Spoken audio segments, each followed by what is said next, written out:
How much deposit do I need to buy a house?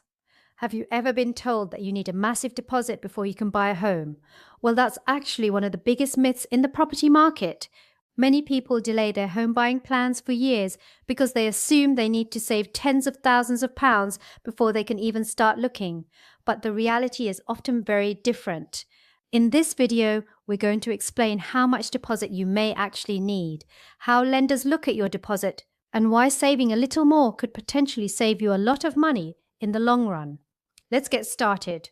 First of all, what exactly is a deposit? A deposit is the amount of money you contribute towards the purchase price of a property.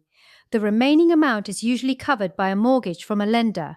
For example, if you're buying a property worth £300,000 and you have a £15,000 deposit, you would typically need to borrow the remaining £285,000 through a mortgage. Simple enough. Now let's answer the question most buyers are asking. How much deposit do you actually need? In England, many mortgage lenders offer mortgages with a minimum deposit of just 5%. That means you may be able to buy a property with a much smaller deposit than you expected.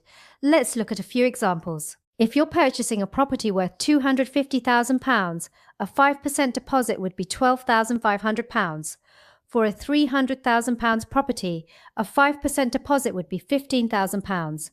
And for a £400,000 property, a 5% deposit would be £20,000. While those are still significant amounts of money, they're often far less than the figures many first-time buyers have in mind. However, just because you can buy with a 5% deposit doesn't necessarily mean it's always the best option. If you're able to save a larger deposit, there can be some major advantages. For example, putting down a 10%, 15%, or even 20% deposit may help you access better mortgage rates. Why does this matter? Because even a small difference in your interest rate can have a big impact on your monthly mortgage payments and the total amount you repay over the lifetime of the mortgage. A larger deposit can also reduce your monthly repayments because you're borrowing less money. And in some cases, it can improve your chances of mortgage approval because lenders may view you as a lower risk borrower. This brings us to an important term you'll often hear when applying for a mortgage: loan to value, or LTV. Don't worry if that sounds technical, it's actually quite simple.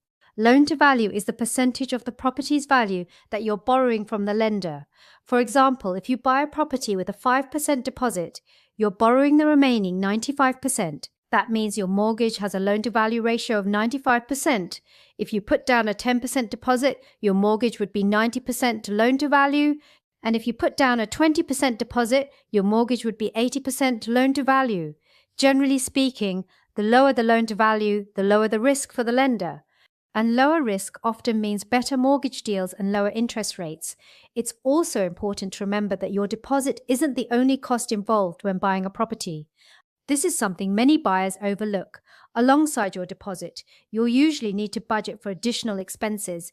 These may include solicitor or conveyancing fees, survey costs, depending on the type of survey you choose, mortgage arrangement or product fees charged by the lender, removal costs when moving into your new home, and stamp duty where applicable.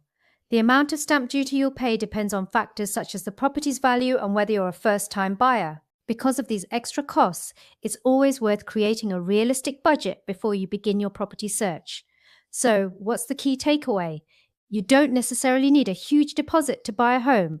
Many buyers can enter the property market with as little as a 5% deposit. However, if you're able to save a larger deposit, you could benefit from better mortgage rates, lower monthly repayments, and potentially save thousands of pounds over the life of your mortgage. Every buyer's situation is different. That's why it's important to understand your budget, explore your options, and speak with a qualified mortgage advisor before making any decisions. If you're planning to buy a property and would like guidance on the process, getting professional advice early can help you move forward with confidence. Thanks for watching. If you found this video helpful, don't forget to like, subscribe, and follow for more property tips, home buying advice, and updates from the property market. We'll see you in the next video.